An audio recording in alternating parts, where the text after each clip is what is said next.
മലയാള novel സാഹിത്യത്തിൻ്റെ പിതാവായി വിശേഷിപ്പിക്കപ്പെടുന്ന വ്യക്തിയാണ് ഒയ്യാരത്ത് ചന്തുമേനോൻ. കോഴിക്കോട് ജില്ലയിലെ കല്ലേരിക്കണ്ടിയിലാണ് അദ്ദേഹം ജനിച്ചത്.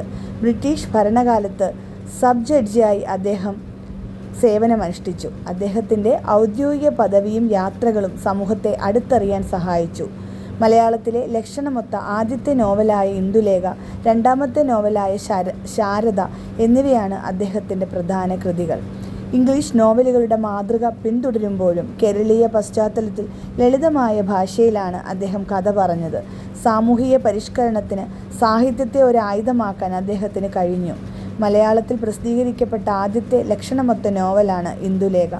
ലക്ഷണമൊത്ത ഒരു ആധുനിക നോവലിൻ്റെ എല്ലാ ഘടകങ്ങളും ഒത്തിണങ്ങിയ ആദ്യ കൃതിയാണിത്. ഇന്ദുലേഖ എന്ന നായര് കുലജാതയായ വിദ്യാസമ്പന്നയായ യുവതിയുടെയും അവളുടെ കാമുകനായ മാധവൻ്റെയും പ്രണയമാണ് നോവലിൻ്റെ മുഖ്യ പ്രമേയം. അക്കാലത്ത് കേരളത്തിൽ നിലനിന്നിരുന്ന മരുമക്കത്തായ സമ്പ്രദായം, നമ്പൂതിരിമാരുടെ ആധിപത്യം, സംബന്ധം തുടങ്ങിയ ആചാരങ്ങളിലെ ജീർണതകളെ നോവൽ ശക്തമായി വിമർശിച്ചു. ഇംഗ്ലീഷ് വിദ്യാഭ്യാസം നേടിയ, സ്വന്തമായി തീരുമാനങ്ങളെടുക്കാൻ ശേഷിയുള്ള, തൻ്റേടിയായ ഒരു സ്ത്രീ കഥാപാത്രമായാണ് ചന്തുമേനോൻ ഇന്ദുലേഖയെ അവതരിപ്പിച്ചത്. അക്കാലത്തെ സ്ത്രീ സങ്കല്പങ്ങളെ തിരുത്തിക്കുറിക്കാൻ ഈ കഥാപാത്രത്തിന് കഴിഞ്ഞു. പാശ്ചാത്യ സംസ്കാരത്തിൻ്റെ കടന്നുകയറ്റവും പരമ്പരാഗത കേരളീയ മൂല്യങ്ങളും തമ്മിലുള്ള സംഘർഷം നോവലിൽ കാണാം. മലയാള നോവൽ സാഹിത്യത്തിന് വലിയൊരു വായനാ സമൂഹത്തെ സൃഷ്ടിച്ചെടുത്തത് ഇന്ദുലേഖയുടെ വിജയമാണ്.